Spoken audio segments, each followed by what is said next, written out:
Thanks, Kim, for that introduction. It's quite humbling and rather embarrassing.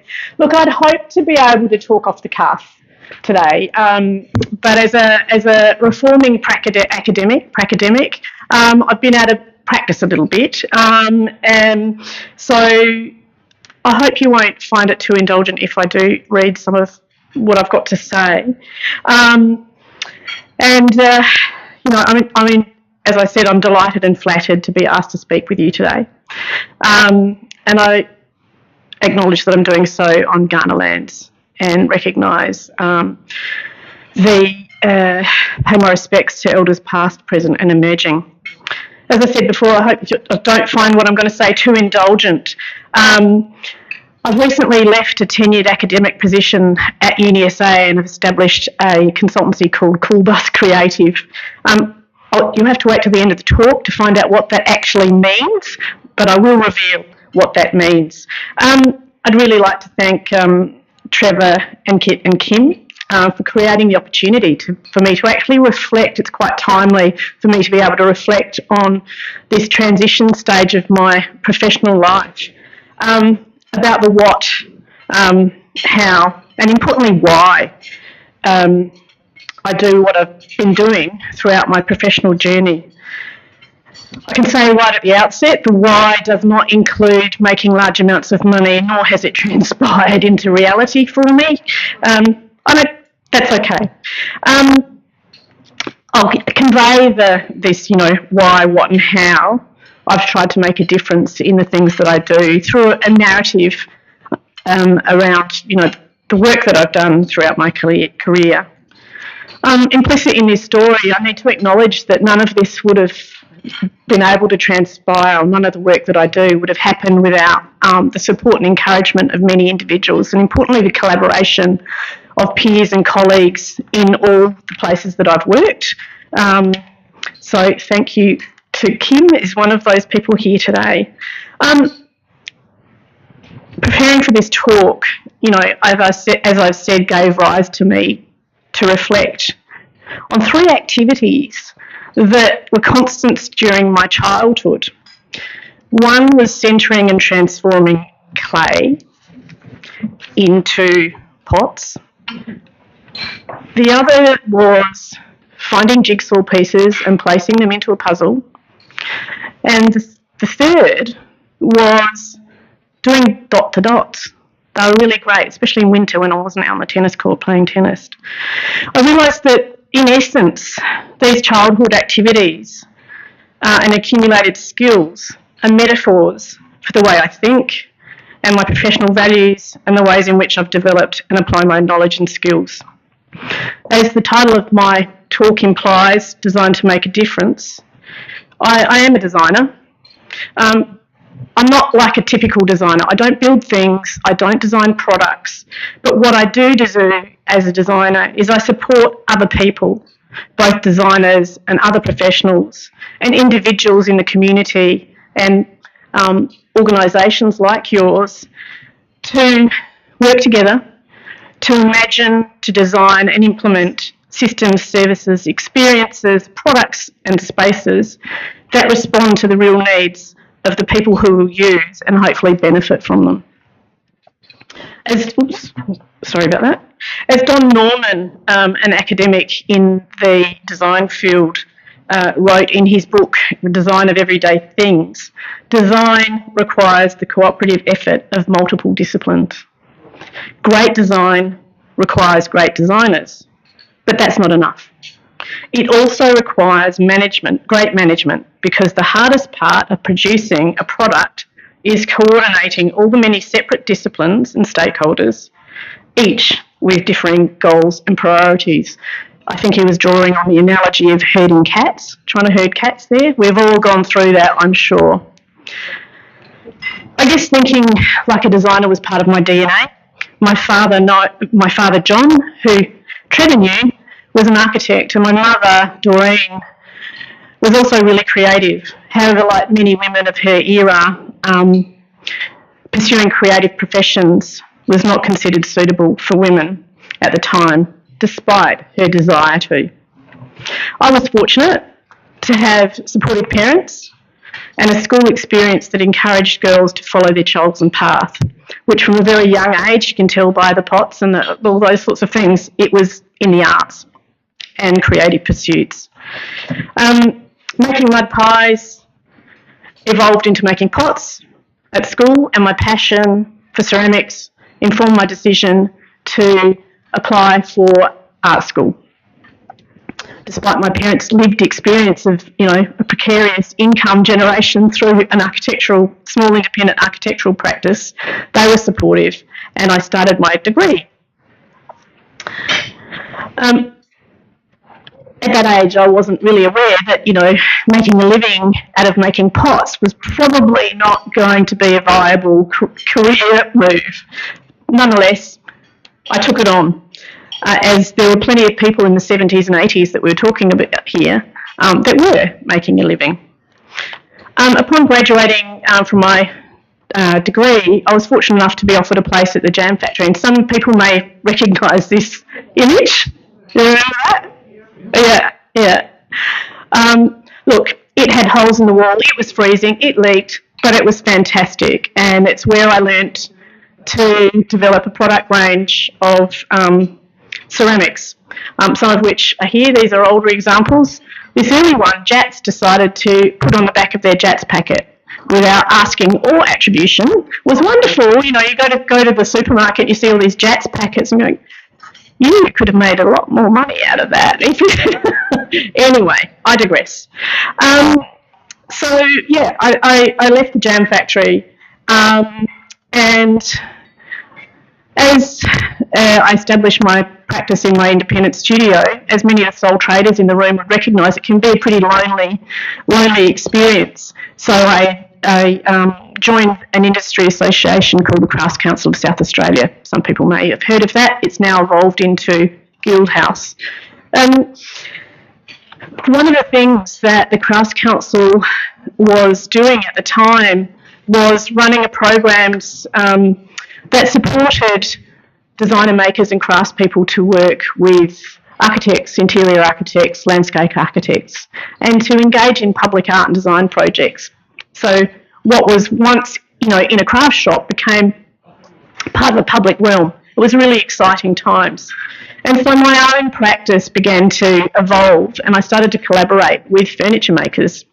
One of the things that happened out of that was I was invited by Marshall Furniture, a la Stephen Marshall's dad, to design a range of tables for Freedom Furniture and Myers.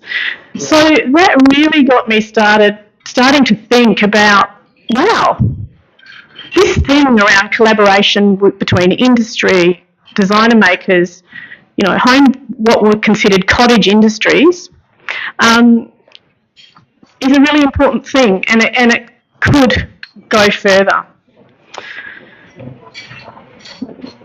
I might add, that year was the best year financially of my potting career. It was great. Marshall set me up with a little space in their factory, and I had people, making mosaics for me. We are talking about the 90s here, so, it wasn't of an era. However, I'm a product of that time. But unbeknown to me, collaboration was key to all of this. Investigating and seeking out opportunities, ensuring that you collaborated with other people were the means by which I was able to do that, and listening to other people. But by the 1990s, or the early 1990s, we all may remember that cheaper imports of brightly coloured ceramics, especially related to me, were being important. I couldn't compete with that. So I needed to rethink about how I would generate an income and create and contribute my creative skills in other ways. It was also the time of rapid technological change and industry transitions, with governments seeking to bolster their rapidly declining manufacturing industries. We were just talking here about the shoe industry. It certainly happened in the furniture industry, many industries, white good industries. So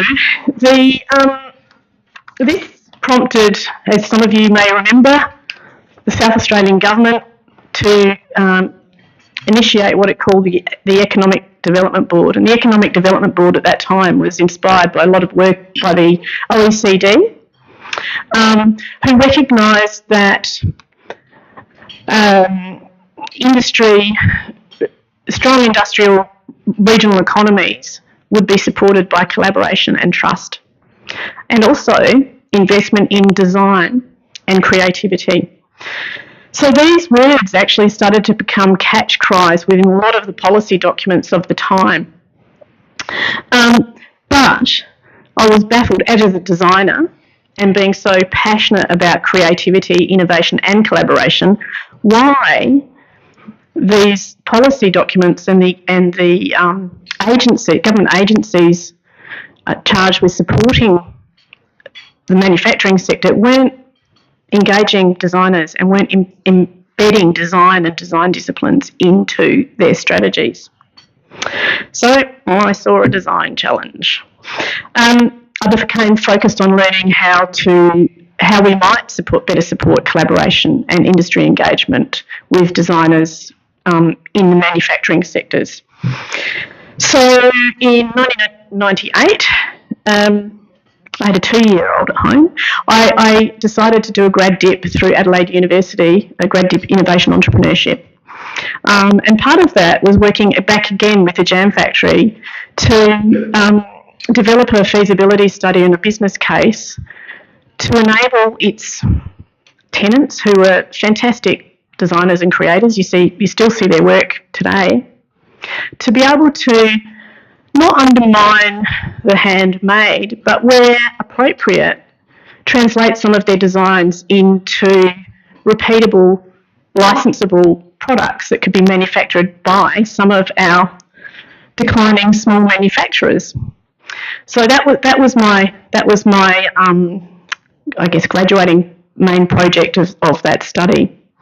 Not long after I'd finished that, I was headhunted by Craft South to develop to become their executive director. Huge transition. I felt completely out of my depth, and as many people have, imposter syndrome grew huge at that stage. But I grew as well. I learned a lot. I learned a lot about working with the board. I learned a lot about committees and how to work with committees and foster enjoyment and creativity and collaboration so that they can do things to support other people come up through the ranks and be the best that they could be within their profession. So one of the initiatives that I developed or was instrumental in developing at Craft South was a thing called Applied Ideas. It drew on the work that I was doing with the Jam Factory, but to do this I collaborated with a fellow called Bob Kother, who was at the time the director at SACFM, South Australian Centre for Manufacturing, and delivered their skills development programs. I also worked with an industrial designer called Andrew Whitaker, who we developed this whole program of skills development. We took people to factories to say, what waste have you got?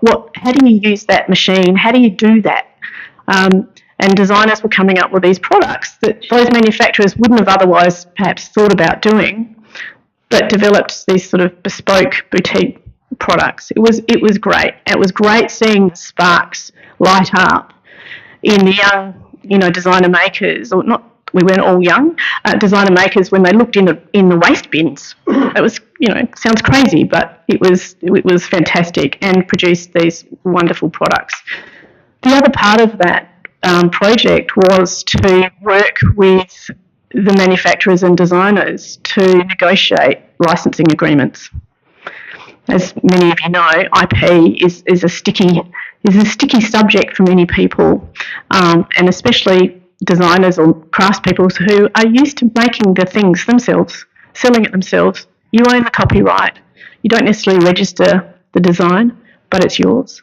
So letting go of their babies was hard for some people, and also for manufacturers on the other side, seeing the value and worth of engaging designers in their business was a marriage brokering type of role and a coaching type of role.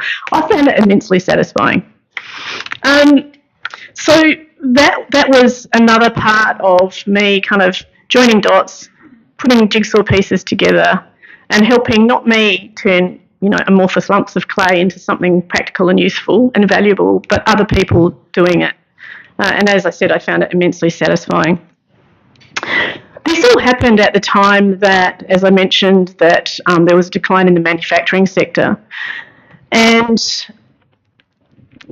at the same time that Applied Ideas was being rolled out, Mitsubishi was, looking at closing. And Marion and Onkaparinga councils approached us to say, would you please deliver a workshop program with our manufacturers, similar to the pilot, to work with them to imagine and develop new ways of using their plant, using their waste. They had a waste issue within the region, to kind of realise this sort of aspiration of sustaining their community, and a significant manufacturer in their community who employed many people. We were fortunate enough to be, Craft South and Applied Ideas were supported by the Australian Business Arts Foundation at the time to engage John Irving, who was a business consultant who specialised in, I have to look this up, basically corporate insolvencies and restructuring. So we had a pretty good cred for developing this business case, and we did have a fantastic business case. Unfortunately, at the time we delivered this, the Commonwealth and state government economic development agencies went through a major restructure, and the advocates who had been working with us to get this application ready were no longer there. It was really disappointing. Needless to say, it didn't transpire. And one of the reasons, unfortunately, was that as an arts organisation, funded not-for-profit organisation centred in the arts, they saw that what we were trying to do with Applied Ideas was too commercial. And the Economic Development Agency saw what we were trying to do as an arts organisation as too risky. It was so frustrating. Needless to say, I saw another design challenge.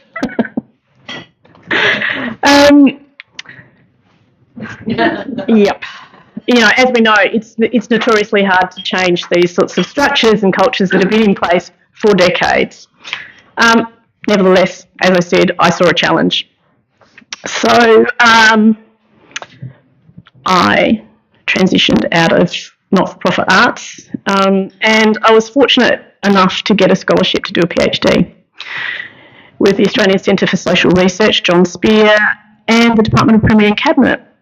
It was at the time that the state strategic plan would had the multifunction polis, but the state strategic plan was the next iteration, and look, an honourable aspiration of trying to break down policy silos within government. It makes sense, but again, this slide shows, how difficult it is. And within the South Australian Strategic Plan, there were 6 interrelated objectives: growing prosperity, improving well-being, attaining sustainability, fostering creativity, building communities and expanding opportunity. Of course, I was interested in fostering creativity, and that's where my PhD topic kind of focused. I was particularly interested in the fostering creativity objective, which stated, innovation and creativity provide South Australia's future capital for growth and expansion. Keep in mind, creativity is seen to reside predominantly in the arts and cultural sector. It does, of course, but it exists so many other places. The government recognises its role in providing the right environment for these attributes to flourish in sectors ranging from the arts to manufacturing and its ability to provide a lead for the rest of the community. That was a kick in the guts, I tell you, after the experience with the program. So, as I said, I was up for another challenge. So the PhD was part of my next journey. But after using the South Australian Strategic Plan as a case study, looking at the historical antecedents of where arts and culture and science and technology, how they're defined and placed into silos in many respects, not surprising, my conclusion was that fostering creativity, or the use of creativity, was a quick fix, a term that was really a quick fix in the state's economic development agenda. So, at similar time, Steph Keys, who some of you may remember, was Minister for Employment, Further Education and Training. She said, innovation is not about a few high-profile, high-tech sectors of the economy. It's about every part of the economy and the need to be smarter in everything we do. Its importance to our economic future development does not mean that we have to turn every business into a mini university. Rather, it means that we must apply in new ways, new and changing ways, new technologies, new types of work, organisations, and be constantly open to new skills and ideas. Skills and ideas was my next idea. That's where I was going to go. I figured I couldn't influence policymakers directly. The best way to do it was through education. I was invited to teach at UniSA in their School of Art, Architecture and Design, and I taught business practice and professional management to artists and designers. Fantastic. I was back to where I'd come from. I wish somebody had taught me that stuff when I was a potter. Anyway, I could do it. I made a difference in that way. Soon after that, I was asked to establish, how much longer have I got? 2 minutes? A consultancy that engaged researchers, students, and industry to work on projects. So this is a double diamond framework that I was going to show you before, but it describes what I do. You discover, you define, you develop, and you deliver. But you ask the people who you're designing for what they need. You don't just offer them a solution and say, here you go, I'm the expert, we've done this for you. So Applied Ideas was really about inspiring the next generation of bright sparks to learn to do this collaborative practice, interdisciplinary collaborative practice in their formative years, not expect people to collaborate once they'd left university with policymakers telling us we needed to do it. So that was 15 years of work. I enjoyed every bit of it. We worked with people like organisations like Maggie Beer, ECH, Helping Hand, the Office of Wellbeing, Mental Health Commission, MIT and the Department of Trade and Investment, lots and lots of different government agencies and businesses, and we really did make a difference, and I really hope that we made a difference in students' lives as well as the researchers. But now, here comes the CoolBus Creative. I have left academia and set up my own consultancy, but I am still working with researchers to do those things. I just figured I needed to recalibrate and refocus my work life. The CoolBus is an education department bus that my husband and I have refurbed into a RV, and I can work from anywhere now. So I guess the crux of the story is, joining dots, doing jigsaws and making pots wasn't a waste of time. It was formative in why I do what I do. One thing I'd like to leave you with is Simon Sinek's Golden Circle. And it's a really helpful thing to reflect on why you do what you do. What's its purpose? How do you do what you do? And what the hell do you do? So thank you very much for indulging me in my little narrative of my professional journey. And I hope that maybe I can contribute to Rotary in some way.